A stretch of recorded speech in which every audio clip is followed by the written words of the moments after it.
My assumption is, like me, that you feel like you're giving your business your best effort. I've got Nigel in here today, and we discuss this a lot because we've been in business for a long time together. Hello, Nigel. Hey, Tim. And I want to talk about this idea of hard work because I don't think, but the feeling is that most business owners work hard. So the answer then becomes, why don't I have everything I want? So I want to talk about this today because I think this is what breeds a lot of frustration.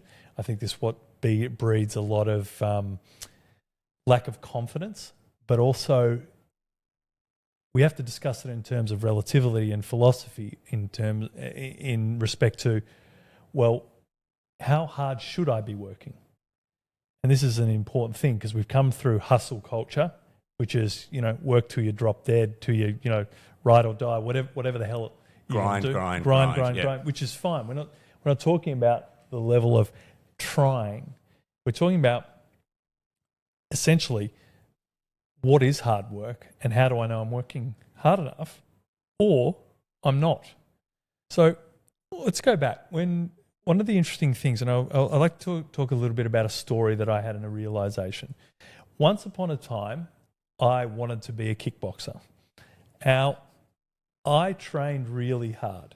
It was good at the time because I was actually going to uni, so they didn't miss me at lectures. I wasn't there and things like that. So I could I could train 12 hours a day, and I was doing that. And then when you get into the lead up to a fight, you're training, 12 to 15 hours. It's essentially a 7-day cycle because you want to be as fit as you possibly can be for your fight because you've got the fear of someone else's training out there getting as fit as they can be for their fight. And that's a good motivator to go, I think I will go for that run today or whatever it is. But the interesting thing I learned from that is, this was 6 months out and then it was getting sort of the 2 weeks before the fight. And my trainer at the time, my coach, basically said, great, the next week you're having off 2 weeks out. I'm like, what do you mean? Like, no chance. There's no way I'm not training. He's like, you're not training. I said, I'm coming in. There's no way I'm not training. It's only 2 weeks away. And he said, that's not how it works. And it was this idea that, well, I thought I needed to make sure that I was not only training hard, because I didn't feel tired. I was feeling super fit, super strong. And it wasn't feel like I was exhausted every day. It was like, you're in this place where you're flying. The hard works, you feel good. But obviously I had to listen to him because I didn't have a choice. He goes, I'll lock the doors. And you take the week off. And what happened was something that biologically happens, and I think it's exactly the same with growing a company, is you don't realize what shocking your system with rest or giving yourself a mental break does. And this is, Nigel and I have had these arguments around taking holidays, but we'll talk about that in a minute. But what happened to my body is what I thought was how I felt was strong and energetic went off the charts. That last week, I did a soft training before the fight. Now, don't get me wrong, I got bashed badly in the fight. I'm not going to lie about that. It was a very much it's a different story for another time. But it wasn't due to the fitness, strength, and it's probably the thing that saved my life if I think about it now. But the key to how you get into a mindset that I must do more because more means more success. The feeling I had there and could understand the energy kick, the sharpening of the saw. And, we've spoken about this, Nigel, in taking breaks. Like, we've got a philosophy here that you should never take a holiday when you need it. That's pretty much, you've got the timing wrong and it's too late. And we're talking about work. But you've done that. I'll push it till I break myself, Nigel. I mean, you've probably done that over and over again. Yeah, I would say it's one of the defining kind of ways that I work. I need a constant reminder from others about when to take a break on it. Yeah, and this is the common mindset of a business owner. Now, let's discuss the actuality of growing a business. There's never enough time to do everything you need to do. You must work hard. The problem that we see constantly with people and people we've worked with over the years and people, particularly on our platform sharing stories, is they actually have made that the new normal. I'd probably even go it's further than that. Like, I'm speaking personally anyway. It's not the new normal. It's part of my identity. Exactly. I've kind of looked at it, and I remember when I was growing up, my dad worked commercial farms. So I grew up on farms, all those kind of things, and he'd be out of the door at sort of 5 a.m, out all day. We'd work 6.5, 7 days a week. And I remember thinking, I will never put myself in a position to do that. All I've done is swap physical labour for everything else internally. But now I'm up earlier than him. I work longer hours than he did. But it's that thing that I go, it's a hard pattern to break once you're in it. Absolutely. And this is the challenge with us is the small business or the business owner identity where you have to relate to the rest of the world by how hard you're working, never having time for things, or feeling like any time that you prioritize anything but your business is some sort of grand gesture, is a way to completely destroy who you are as a human. Now, there are periods where we've all had to work hard. And yes, I admit to it, missing things or prioritizing things, or, especially early on, it was difficult because even, doing what peer groups were doing at the time, going out, having fun and doing that, knowing that I needed to be on the next day, I need to be working and things like that. There are periods there where you have to make those decisions, I feel, because I think the commitment back then helped a lot. The issue is when you don't know the difference between times when you need to sprint in your business and really put in effort to maximize an opportunity, or you're going through a next evolution where there's naturally going to be pressure on the owner because you may be under-resourced, you may need to do different things. Like there's a we've literally plotted it, which is what are those evolutional stakes that where you need to be, really putting in the time. But these things don't go for years. These things don't go for months and months and months. They're periods in which you're making the change in order to get to the next level. What we do find is people don't do that. The new norm is the whole time is complete pressure, time, energy. And they're wondering, why don't I enjoy building my business? Or I have to do this because everyone else is doing it. Now, if everyone else is doing it and we've got a 90% failure rate in small business, how is that the right path? And then when you start looking at the 10% of people who successfully build businesses, they've done it over and over again, they understand the mechanism of what it takes to grow a business. Why don't they have that same work rhythm? And so this is the thing we need to understand is your hard work actually paying off? Now, the idea is in the future it will pay off, sure. But right now, what are the markers that indicate that the extra work that you're doing is showing that you're progressing? And if there's no indication of that, you have to question what I'm doing right now. So we've had hard workers here. We've had people that have worked their backsides off to try and get stuff. But when you ask, great, what are the results? And they actually have not even no indicator of results, but actually no metrics of the results, or can see it. What they're actually doing is hiding in the hard work. They're hiding in activity, not outcome. Activity and no outcome is a form of procrastination. It means this isn't working, so I'll add volume of time into it because it's easier for me to do more of what's not working than actually do less of something else and trying to work out a better path forward. Is that a conscious, like from what you've seen working with the hundreds of businesses, do you think that's a conscious choice that they make, or it's something that creeps up on them because they don't know the answer to the other part? No, for me, it's a complete human psyche. It's, there's the old, probably people have heard them before, it's like the person that, loses their keys, at the front door, walks over to the lamppost outside and starts searching under the lamppost and go, why are you looking there? It's, well, there's light here. Like, you're not actually looking for where you lost your keys. You're looking for the easy way to be active in the activity of what might be finding the keys, but you've got no chance of being successful. And it's a really frightening thing because this is what happens to all of us.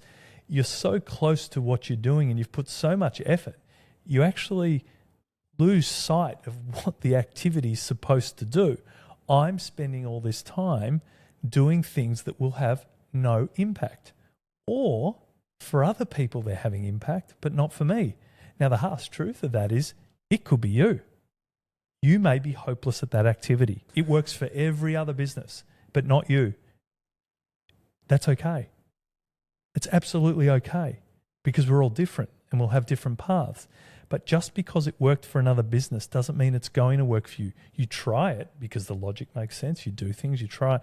But if you actually see no impact, you're either adjusting to it because you can go, there's an area in which I'm not having impact, but I can see other indicators of why it'll work. Great, I'll try that. Until you either figure out it works or you figure out it's never going to work for you. Now, I'm not looking at broad strokes like, well, digital marketing is never going to work for me. And no, that's not what we're looking about here. It's looking at it holistically of where your energy is being spent and what's the return on it. And this is the point. You know, we have a lot of smaller business owners go, oh, you don't understand my business. And we go, okay, cool. Why? Well, if my clients weren't speaking to me every week, I'd lose them all. And I go, wow. So you mean every other business in the world that doesn't have you in it has managed to cope without you in it? So it's the ego of what you think about your business. And it's hard when you transition from a smaller business and growing when you start bringing people, because what you're saying is, I haven't worked out how to transition my clients from being their touch point, if say you're in a services business. These are the things we need to look at, but particularly in sales and BDM, most businesses do the same thing in whatever industry they are. Why? Because they saw someone else doing it and they're doing more. And now you've got all these people doing the same thing that doesn't work. And then you have some little company you've never heard from leapfrog all of you, start getting clients and go, what are they doing? We don't even see them around here. Isn't that an interesting thing? That business that came out of nowhere is nowhere in your vicinity, because where you're spending your time, that's where things don't work. And it's sorry, Nigel, you just... Oh, no, sorry. It's just the perfect example of that. Yeah. No, back in the comedy days, there were certain things like everyone went, you do the rooms, you do this. And just as you said that, Hamish and Andy came up at the same time as when I was doing comedy. Never saw them in a room. They were off. For those who are listening in Australia, they're just local comedians. So they're probably the most successful duo that's come out in the last sort of 10 years. Yep. But they went and did their thing, focused in their area, and they compounded that effort into there. And everyone else that was doing what you were supposed to be doing, they don't have the TV shows, the radio shows, the endorsement deals, all those things. And I think, an example of them, and you would have seen a lot of the comedians over in the US, there are so many pathways now because most of them are more strategic. So where you see people without strategy, they're doing the same things as, it looks like a duck, I'll do it too. And it's like, well, you've not thought through why you're there. You've not thought through, I look at people who go to networking groups and they sit there and go, what are you there for? And I go, well, I'm just to meet people. Well, okay, there's 1,000 places to meet people. Why are you choosing there? So what are the activities that you're doing that you're not putting a value to that you keep doing over and over again? So most business owners would say, I don't have enough time. Where actually what they're saying is, I completely waste my time. And we've not met one person that we've ever sat with and broken down their activity to outcome that we can't sit there and go, so half your week is on activities that you hope might move the needle versus what have you actually achieved and what are you changing to see if you can achieve it. So doing the same thing over and over and over again, and then everyone talking about, I've got no time and it's such hard work. The hard work is in making a decision to change what's not working. A hard work is to leave a relationship that's never going to work, or to change what needs to happen in the relationship to fix it. The hard work is in a business to understand that I've got clients now, but I'm never going to be able to grow this business if we keep dealing with this client. So the hard work is working out, finding a client you've never dealt with because you know that the client you're currently working with, there's no future in that. It's this idea of not moving that becomes hard. And the hardness creates fatigue because you're doing something that is a losing game. Why win a losing game? There's a great Japanese saying that if you find yourself on the wrong track on the train, get off at the closest stop. Which makes perfect sense. And everyone, yeah, it's funny. Everyone laughs like that, Nigel. And then you ask, great, now list the 5 tracks that you're on that are going in the wrong direction, and why are you doing that? And this is the challenge we have all as small business owners, is it's fatiguing to change when you feel like everything is changing. Can I ask, and this is it's an interesting topic for you to talk about, because I would honestly say that I've not met a more hard-working person than you over the many years that we've worked together. Was there, and I know that, was there a specific moment or incident that flipped a switch for you? Because I remember in early days, like there was a time where you stopped sleeping for a couple of days. Yeah, sleeping in the office and then seeing if you could cycle sleep off a few days. It's so dumb. Do not do it. You can die from it. Well, I think the work ethic is, there's an obsession there, which I think most people have with, running a business, growing a business and all that. I would say our balance, and when I say us, I've got another addict in my wife who's also a very, very hard worker, but it's an enjoyment of wanting to build something, so it's an excitement. It's the difference between work is really wanting to build something versus I just need to do the work. The idea of seeing if we can figure this out has always been exciting with any of the projects or companies that we've been involved with. Yeah, because I know you treat a lot of the problems or the challenges we face as they're almost hobbies for you when you're not at work. Like I know you work on stuff and you work through issues and problems and that went home. How do you separate that when your sort of almost recreation is also tied to your work? Yeah, it's an interesting thing, because I've met a lot of we'll call entrepreneurial business builders. It's not work, because most of us, every time we sit down, it's all consuming. And there's a difference, I think, between being all consuming and working hard. I think people who talk about working hard probably aren't getting the results that they want. So they find a reason to go, but I'm working hard, so the results should come.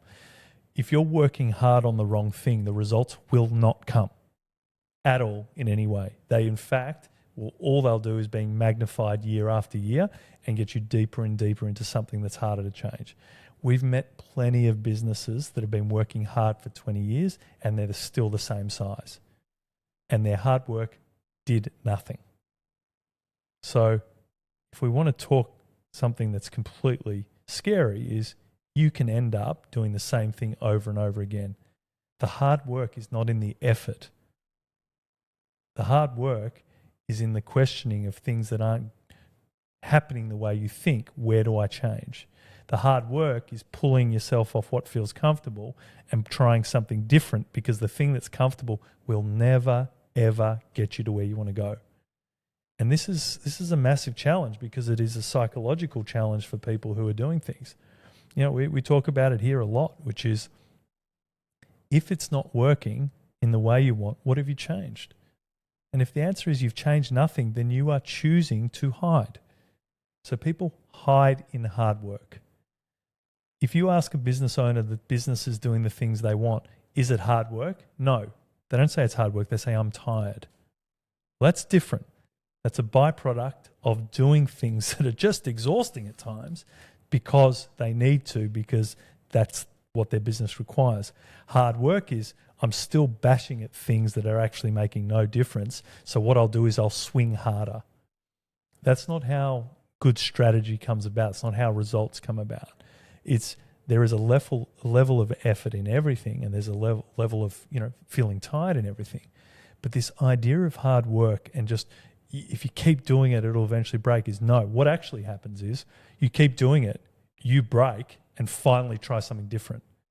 You try a new strategy, a new idea, a new way of operating. So yes, it leads there, but there's this whole idea that the less pain you can take, the better entrepreneur you are, because you adapt quicker. Most of us who are stubborn, and I put myself in that category, used to spend 2 or 3 years too long doing stuff because we would find a way to make it work, versus what should I be learning here, and change accordingly.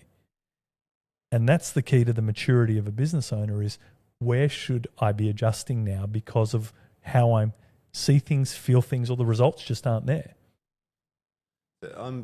very lucky. I've had you and Lance in my corner for the last 18 years. So I've had someone looking out for me, because I think you don't get into business without having an addictive or an obsessive quality around you in some way. You've been the ones that have always been able to pull me out of it or just go, hey, have you looked at or noticed this?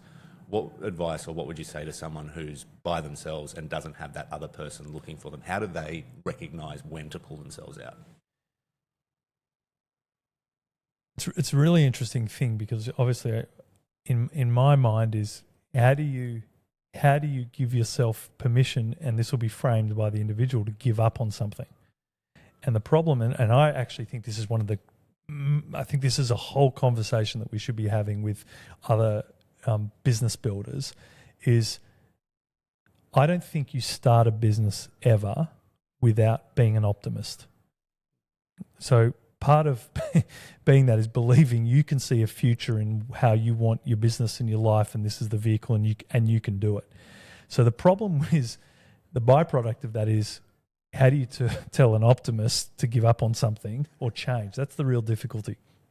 That's why it becomes easier when you've got people managing certain areas of your business, because you could still be an optimist, but people actually just do the result thing and change accordingly, which is fantastic. To your point is, if you find yourself there by yourself, how do I know when it's time to give up? And that's got to be on you. It starts with a gut feel. This is just not worth my time. It starts with a little bit of effort. Hey, let me actually see what this has returned for me on a number of levels, not always monetary. I've been going to this same networking group for 10 years. Great. Has anyone ever given you any work? No, but I've got some great friends. Great. Put that in your friendship basket. You got to grow a company. I like to use the idea of, if I was managing me in this situation and ask the question, great, tell me why you do this. What's my response? If it's wishy-washy and just not specific and I don't have a real reason, I got to ask myself, then why am I doing it? And so start putting it in the category where it is. Oh no, I want to waste time. Great, fine. That's a choice. That is such an uncomfortable question that you've asked me. You go, why do you do this?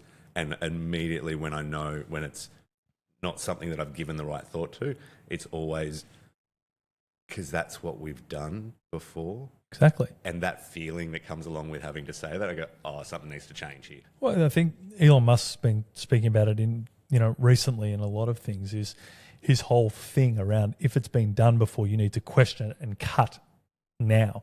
And I couldn't agree more with that, because the amount of time wasted in businesses we see because everyone's doing their job. What is their job? I never ask myself, what's the result? So it's not just delivering the result. That is such a waste of time. It's like, I email a client, they just never get back to me. You ask us the question like, great, what happened when you called them? Well, I haven't done that yet. I'm like, why not? Oh, well, we always do it through the ticket system. The point is to solve the problem, not to use the ticket system. The ticket system is a byproduct of an inefficiency years ago that's now become common practice. And this is the exciting thing for everyone, not only in their personal lives, but in their business lives, is you should question everything. You should question, why do we do things like this? Why do we do things? So, in that case, Nigel, is you should literally every month, the same as I do, is look through my calendar and go, why do I still do this? Why is this meeting still relevant? Why me going to the meeting relevant? If you had to explain your week to someone, this is why I bet my life and career on doing this week, would it be a good answer to someone who's growing a company? If the answer is no, that's your responsibility, and now the hard work starts, because you need to change and do something that you don't know what to do yet. Because if you did know it, you'd already be doing it. And this is the challenge of an entrepreneur and people who are entrepreneurial in a business is, are you good enough to self-change?